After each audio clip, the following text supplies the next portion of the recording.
तो बच्चों आज के इस लेक्चर में हम लोग बात करेंगे कॉफिशिएंट ऑफ विस्कोसिटी यानी कि श्यानता गुणांक क्या होता है।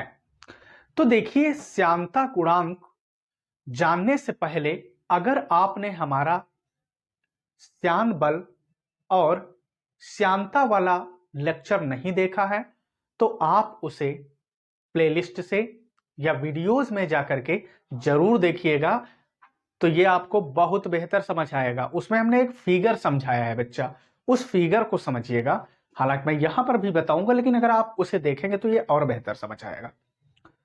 तो देखिए बच्चा, वहां होता क्या है कि बता रखा है हमने कि प्रत्येक द्रव जो है वो अपनी विभिन्न परतों में प्रवाहित होता है, और वहां हमने एक फिगर बनाया है।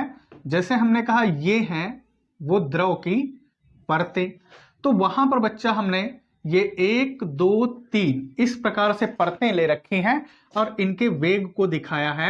ये v1 और फिर हमने कहा ये है v2 और ये लाल ऐसे वेग है v3, क्योंकि जो मुख्य तल होता है उससे दूरी बढ़ने पर क्या होता है वेग वृद्धि होती रहती है। तो यहां होता क्या है कि ये जो v3 वाली ये जो रेखा है ये v2 को क्या आगे धकेलने का प्रयास करती है, आगे धकेलने का प्रयास करती है। मींस ये जो है ये वाली परत ये जो बह रही है जिसका वेग v3 है, ये v2 को अपने साथ मिला करके आगे की ओर बढ़ाने का प्रयत्न करती है। जबकि हमने बताया है कि ये जो v1 है बच्चा, ये क्या करती है v2 को अपने साथ कहां पीछे बैक करने का, कहां पीछे बैक करने का प्रयत्न करती है।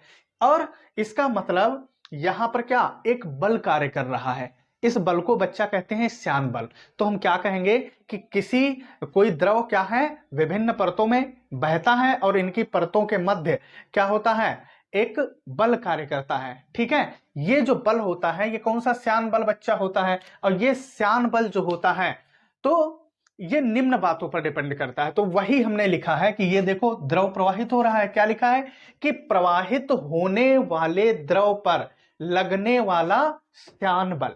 भाई यहां पर द्रव जब बह रहा है तो बच्चा हमने कहा एक बल कार्य कर रहा है, जो क्या कर रहा है तीसरी परत जो है दूसरी को आगे धकेलने का और पहली परत को पीछे धकेलने का काम कर रही है। इसका मतलब एक बल लगा। तो ये जो श्यान बल है ये निम्न बातों पर निर्भर करता है। कौन कौन से? नंबर 1, श्यान बल जो लाल होता है वो परतों के क्षेत्रफल के अनुक्रमानुपाती होता है। तो यार बल की बात करें तो बल मींस बच्चा फोर्स होता है, और क्षेत्रफल यानी कि एरिया, ए फॉर एरिया, तो ए होता है। यानी कि जो ये श्यान बल एफ है, श्यान बल एफ ये क्या होता है क्षेत्रफल के अनुक्रमानुपाती। तो श्यान बल परतों के क्षेत्रफल के अनुक्रमानुपाती होता है, अर्थात मींस दैट इज। ठीक है, या हिंदी में लिख देना अर्थात एफ अनुक्रमानुपाती ए। दूसरी बात, श्यान बल वेग प्रवणता के अनुक्रमानुपाती होता है। तो बच्चा अगर आपने हमारा धारा रेखीय प्रवाह, विक्षुब्ध प्रवाह या प्रक्षुब्ध प्रवाह वाला लेक्चर नहीं देखा है तो उसे जरूर देखिएगा। उसी में हमने वेग प्रवणता का भी पूरा डिस्कस करके विद डेफिनेशन दिया है, तो आपको वेग प्रवणता बेहतर समझ आ जाएगी, तो यहां आपको काफी मदद मिलेगी। तो हमने कहा श्यान बल वेग प्रवणता के लाल क्या होती है अनुक्रमानुपाती होती है। तो श्यान बल क्या होता है एफ होता है, और जबकि वेग प्रवणता बच्चा हमने वहां निकाली है delta V upon delta x. तो हमने कहा श्यान बल एफ जो है वो वेग प्रवणता delta V upon delta x के लाल मेरा क्या होता है अनुक्रमानुपाती होता है। तो श्यान बल वेग प्रवणता के अनुक्रमानुपाती होता है, अर्थात या क्या लिख दो दैट इज एफ अनुक्रमानुपाती delta V upon delta X. अब हम बच्चा क्या करेंगे, इन दोनों को एक में मिलाएंगे। हमने कहा ये हमारा है समीकरण नंबर 1 और ये समीकरण नंबर क्या है 2।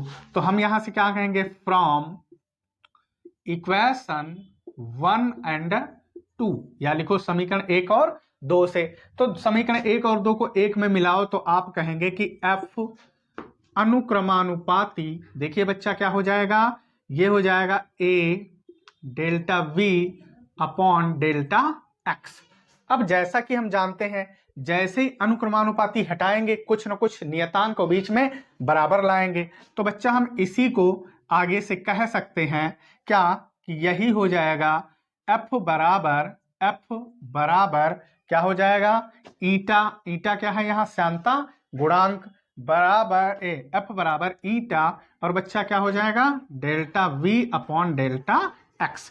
क्योंकि जैसे हमने अनुक्रमानुपाती हटाया तो बीच हम बराबर ले आए, और कुछ ना कुछ हमने कहा नियतांक, तो श्यानता गुणांक क्या है ईटा, जो कि क्या है एक प्रोपोर्शनलिटी यानी कि अनुक्रमानुपाती नियतांक है, जिसे हम क्या कहते हैं, द्रव का श्यानता गुणांक कहते हैं। तो अब लाल हम क्या करें कि यदि थोड़ी देर के लिए हम कह दें कि यदि इसे अगर हमें परिभाषित करना है, delta V upon delta x का मान क्या हो, 1 हो, और बच्चा a चल रहा था ये हमने छोड़ दिया, यहाँ पर a बढ़ाओ, और तो हमने कहा यदि delta V upon delta x 1 हम मान लें, और उसके बाद में क्षेत्रफल जो है उसका भी मान क्या कर दें, 1 कर दें, तो यही फार्मूला हमें कुछ इस फॉर्म में दिखाई देगा। आप देखेंगे भाई F बराबर ईटा वैसे रखो, delta V upon delta x, ये हमने क्या बच्चा कर दिया है, इसका मान हमने क्या कहा 1 कर दो, क्या लाल कर दो 1 कर दो। तो जब इसका मान 1 कर देंगे तो गुणे में क्या हो गया 1, और फिर क्षेत्रफल हमने क्या कह दिया है, एकांक क्षेत्रफल कर लो। एकांक मतलब जिसका अंक 1 हो, हमने वेग प्रवणता और क्षेत्रफल को यहाँ क्या मान लिया है, एकांक। इस कंडीशन में F बराबर बच्चा किसके हो जाएगा, ईटा के हो जाएगा। किसके बराबर हो जाएगा, ईटा। तो यहां से हम क्या कहेंगे, इस प्रकार ये ईटा क्या है, श्यानता गुणांक। तो क्या कहेंगे, इस प्रकार हम क्या कहेंगे कि किसी द्रव का श्यानता गुणांक ईटा उस बल के बराबर होता है जब वहां पर किसका, क्षेत्रफल और वेग प्रवणता का मान 1 ले लिया जाए, मतलब एकांक मान लिया जाए। क्या मान लिया जाए, एकांक मान लिया जाए।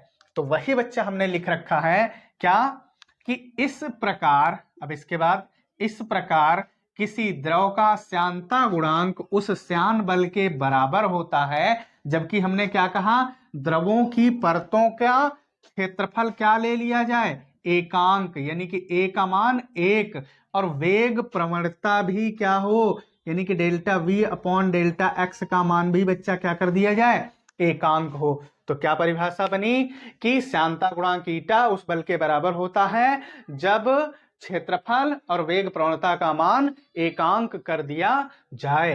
ये बच्चा था श्यानता गुणांक ईटा। ठीक है, अब इसके मात्रक की बच्चा बात करें तो इसका मात्रक होता है किलोग्राम पर मीटर सेकंड, या इसी को हम लोग कहते हैं पॉइज।